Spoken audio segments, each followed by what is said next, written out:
अगर भगवान भूत अधिपति भगवान शंकर का स्मरण कर कर, पंचाक्षर मंत्र का स्मरण कर कर अगर आप पूजन में बैठ रहे हैं, लक्ष्मी पूजन कर रहे हैं, तो ये पक्का है अगर हमसे कुछ त्रुटि हो भी गई तो भगवान भोलेनाथ उसको क्षमा कर देंगे।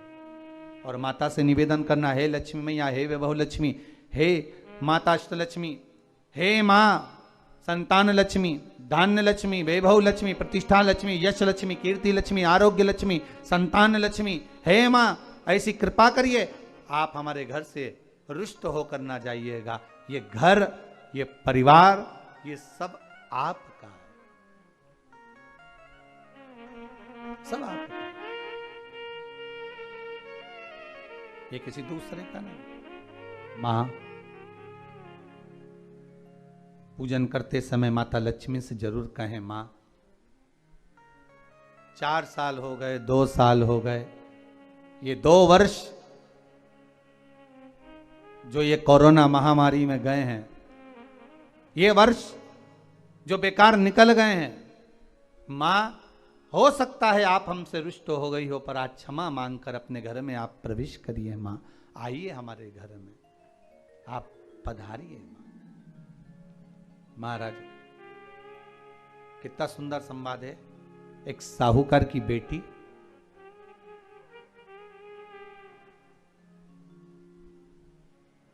साहूकार की पुत्री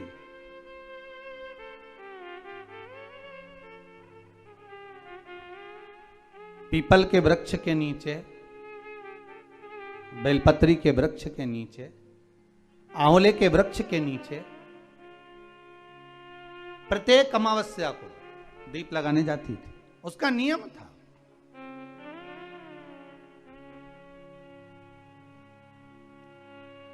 साहूकार की पुत्री प्रत्येक अमावस्या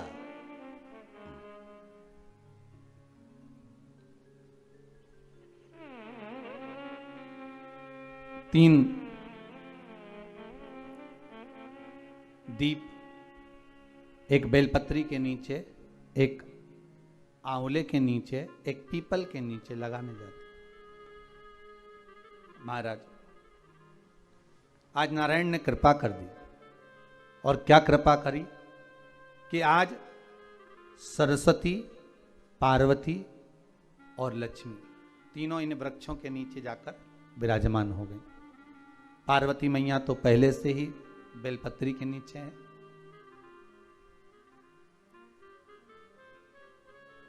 स्वयं सरस्वती मैया, लक्ष्मी मैया आंवले और पीपल के नीचे विराजमान हो गए।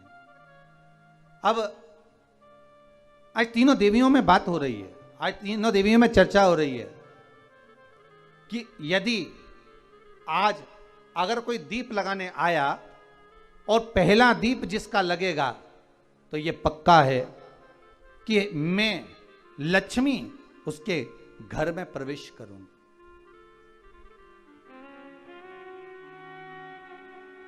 सरस्वती जी बोली, जो पहले बार दीप लगाने के लिए प्रथम में आएगा, मैं उससे अपनी सहेली बना लूंगी, उसको अपनी मित्र बना लूंगी।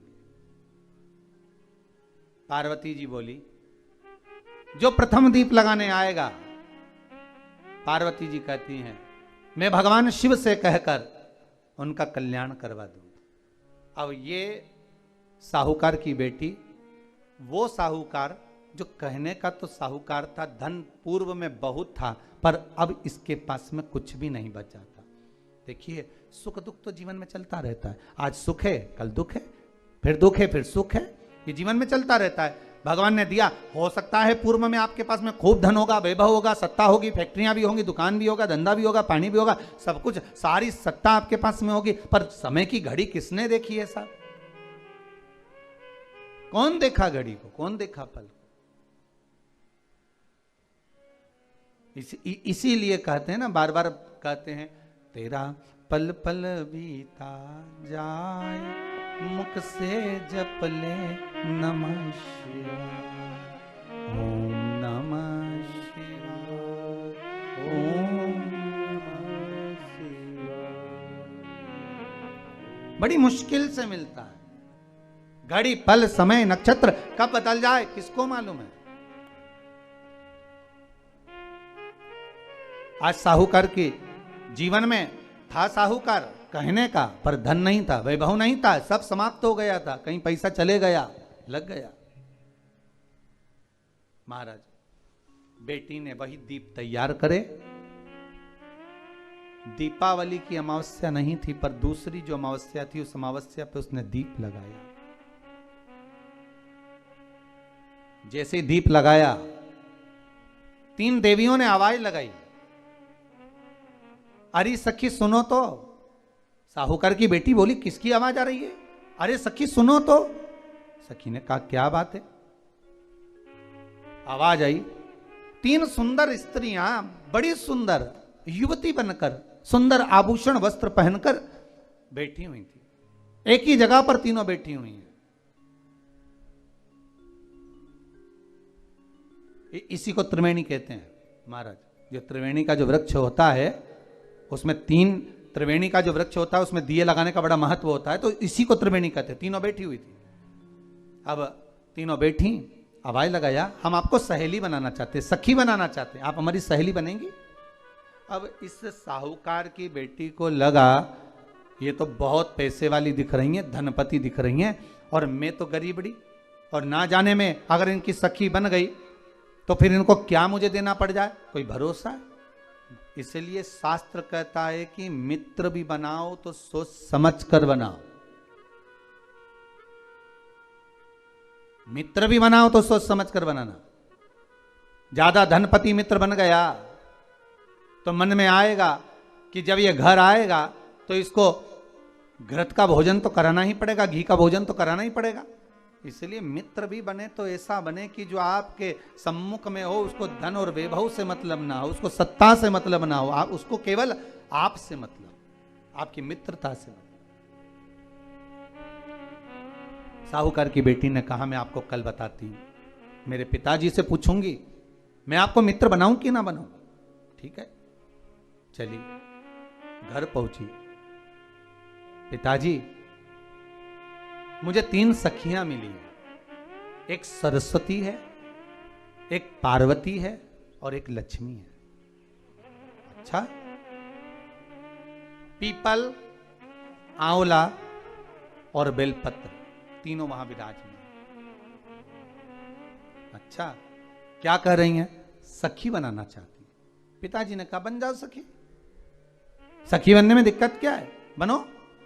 अब दूसरी अमावस्या पे जब वो गई और जाकर उसने कहा कि मैं आपकी सखी बन सकती हूं, तीनों प्रसन्न हो गई।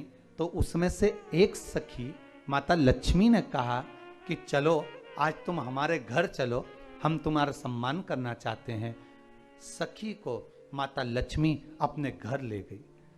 साहूकार की बेटी को जब घर लेकर गई, सुंदर सोने की चौकी, सोने की थाली और सोने के गिलास, पकवान एक से बढ़कर एक माता लक्ष्मी ने जब साहूकार की बेटी के सामने परोसे, इधर माता सरस्वती, इधर माता पार्वती नजदीक में बैठ गई और साहूकार की बेटी पकवान को पाने लगी।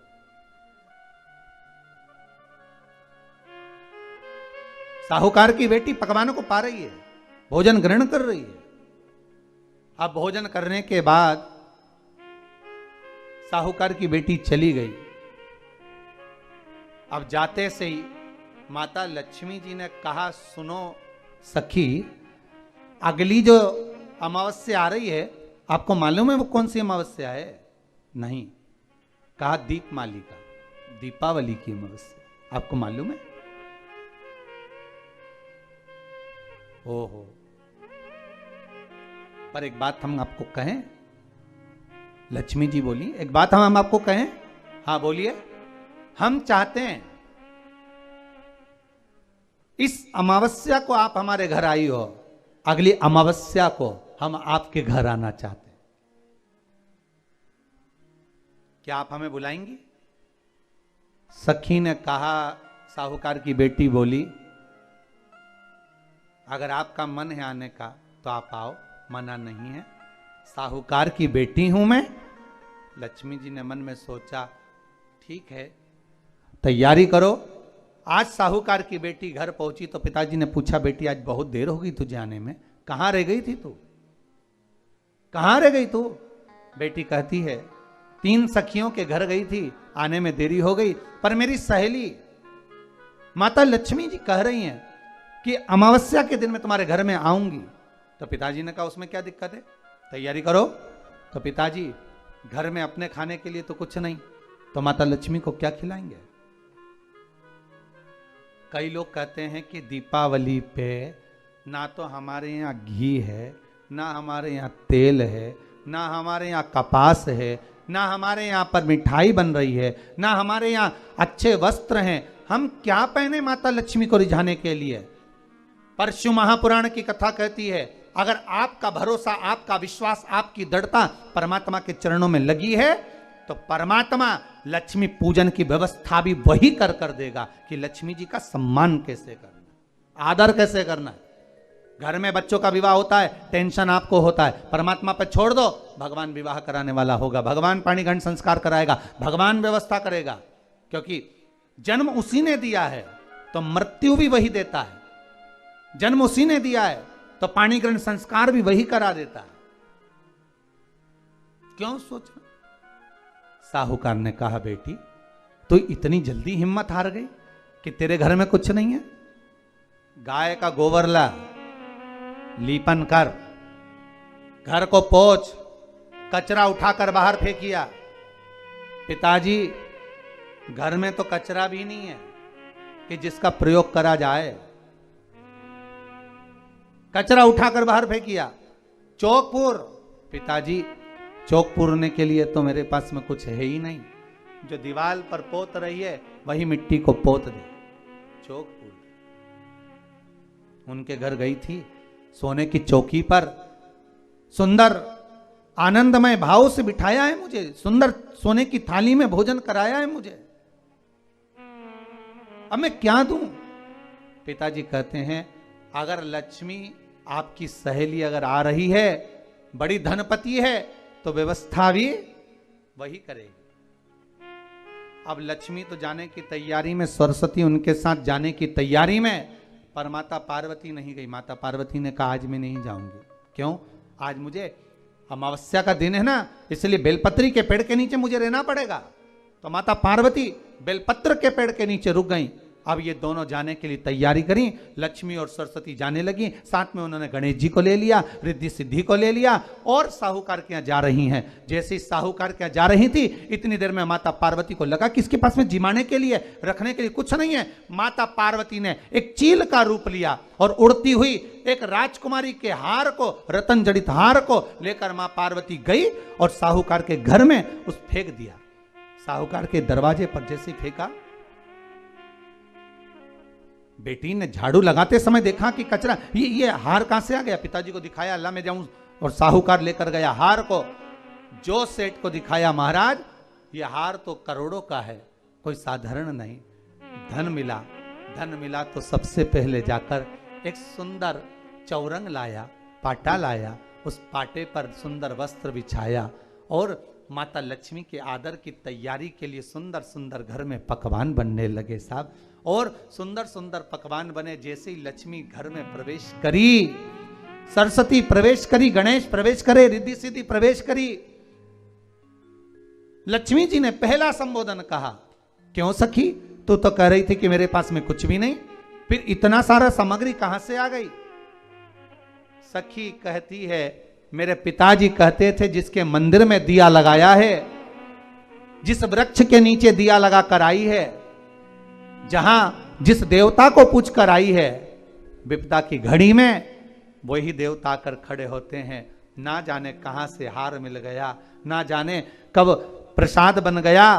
लक्ष्मी जी ने ध्यान लगा कर देखा, आखिर पार्वती क्यों नहीं आई थी। समझ में आ गया कि एक सखी पूरी व्यवस्था करने में लग गई थी। ऐसी है मेरी माँ लक्ष्मी, ऐसी है माँ पार्वती, ऐसी है माँ सरस्वती। उनकी आराधना 3 दिन से आप पाटा लगाकर पूजन कर रहे हो। आज भी दीपावली का पूजन भी आपको ऐसे ही करना है। जितना पूजन आप